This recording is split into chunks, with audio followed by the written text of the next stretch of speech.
ನಟ ಯಶ್ ನೋಡಿಕೊಂಡು ವಾಪಸ್ ಗದಗಿಗೆ ಬರುವಾಗ ಅಭಿಮಾನಿ ಪೊಲೀಸ್ ಜೀಪ್ಗೆ ಡಿಕ್ಕಿ ಹೊಡೆದು ಸಾವನ್ನಪ್ಪಿದ್ದಾನೆ.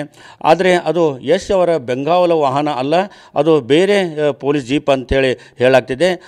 ಈಗ ಆ ಎಲ್ಲದರ ಬಗ್ಗೆ ವಿವರವಾಗಿ ಮಾತನಾಡಲಿಕ್ಕೆ ನಮ್ಮ ಜೊತೆ ಗದಗ ಎಸ್ ಪಿ ಅವರ BS ನೇಮಗೌಡ ಅವರಿದ್ದಾರೆ. ಅವರನ್ನೇ ಕೇಳೋಣ. ಸರ್, ಮೊದಲಿಗೆ ಅದು ಏನು ಯಶ್ ಅವರ ಬೆಂಗಾವಲ ವಾಹನಿಗೆ ಡಿಕ್ಕಿಯಾಗಿ ಈಗ ಅಪಘಾತ ನಡೆದಿದೆ ಅಂತ ಮಾಹಿತಿ ಇತ್ತು. ಅದು ಏನು ಯಶ್ ಅವರ ಬೆಂಗಾವಲ ವಾಹನ ಅಥವಾ ಬೇರೆ ವಾಹನ?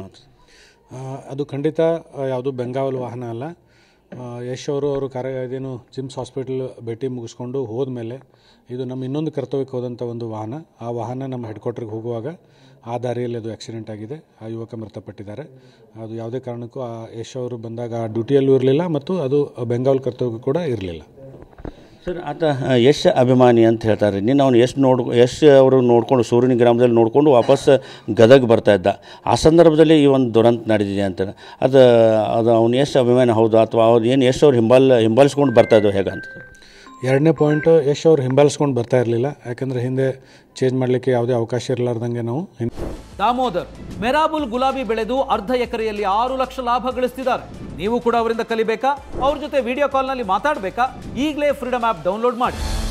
ಆಫೀಸರ್ಸ್ಗೂ ಕೂಡ ಡಿಪ್ಲಾಯ್ ಮಾಡ್ಕೊಂಡಿದ್ವಿ. ಚೇಂಜ್ ಮಾಡಲಿಕ್ಕೆ ಅವಕಾಶ ಇರಲಿಲ್ಲ. ಮೂರನೇ ಪಾಯಿಂಟ್ ತಾವು ಕೇಳ್ತಾ ಇರೋದು ಯಶ್ ಅವರ ಅಭಿಮಾನಿನ ಅಂತ.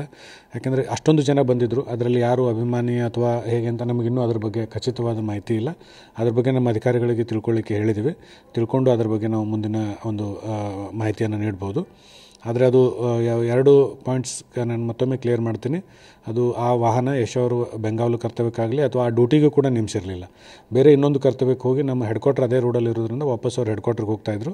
ಹೆಡ್ ಕ್ವಾರ್ಟರ್ಗೆ ಅವರು ಟರ್ನ್ ಮಾಡ್ಕೊಳ್ಳುವಾಗ ಲಕ್ಷ್ಮೇಶ್ವರ ರೋಡಿಂದ ಮೇನ್ ರೋಡಿಂದ ರೈಟ್ ಸೈಡ್ ಟರ್ನ್ ಮಾಡ್ಕೊಂಡು ಹೆಡ್ ಕ್ವಾರ್ಟರ್ಗೆ ಹೋಗುವಾಗ ಇವರು ಆ ಕಡೆಯಿಂದ ಬಂದು ಆ 2 ವಾಹನಗಳಿಗೆ ಅದು ಇದಾಗಿ ಮುಖಾಮುಖಿಯಾಗಿ ಆಕ್ಸಿಡೆಂಟ್ ಆಗಿದೆ. ಎರಡನೇದು, ಅವರು ಚೇಂಜ್ ಮಾಡ್ಕೊಂಡು ಕೂಡ ಬರ್ತಾ ಇರಲಿಲ್ಲ. ಯಾಕಂದರೆ ನಾನು ಯಶ್ ಅವರು ಹೋಗುವಾಗ ಜೊತೆಗೆ ನಾನು ಕೂಡ ಅಲ್ಲೇ ಮೂವ್ ಆಗಿರೋದ್ರಿಂದ ಹೋಗಿ ತುಂಬ ಹೊತ್ತಾಗಿತ್ತು. ಅದಾದಮೇಲೆ ಇದು ಘಟನೆ ಆಗಿದೆ. ಅದು ಚೇಂಜ್ ಕೂಡ ಮಾಡ್ಕೊಂಡು ಬರ್ತಾ ಇರಲಿಲ್ಲ. ಅಷ್ಟು 2 ಪಾಯಿಂಟ್ಗಳನ್ನು ನಾನು ಖಚಿತವಾಗಿ ತಮಗೆ ಹೇಳ್ಬೋದು.